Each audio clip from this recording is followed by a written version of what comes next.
In this video, I'm going to show you how to add a home button to Google Chrome in just a few simple steps. This is a really useful feature if you want quick access to your favorite homepage without having to type it in every time. Whether you want the new tab page or a custom website like Google to open instantly, this guide will walk you through the entire process. If this video helps you out, make sure to hit the like button and subscribe for more quick browser tutorials.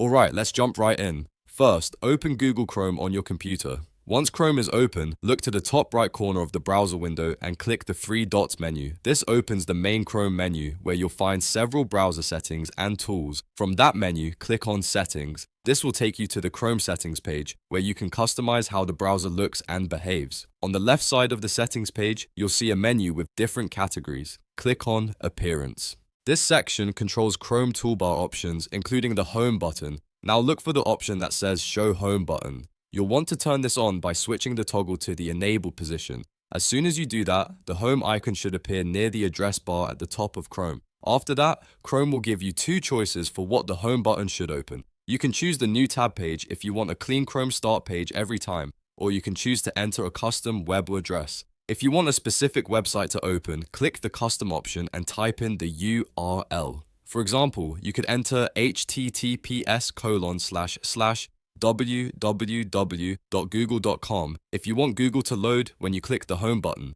You can also use any other website you visit often, like your email, dashboard, or favorite news site. Once you've entered your preferred homepage, the setup is complete. Now it's time to test it. Click the home icon near the address bar and Chrome should instantly open your selected homepage. If it doesn't work right away, double check that the home button setting is still turned on and that the website address was entered correctly. And that's it. You've successfully added a home button to Chrome and customized it to open the page you want. This is a simple change, but it can make browsing much faster and more convenient. If this tutorial helped you, please give it a like and subscribe for more easy tech guides just like this one. Thanks for watching, and I'll see you in the next video.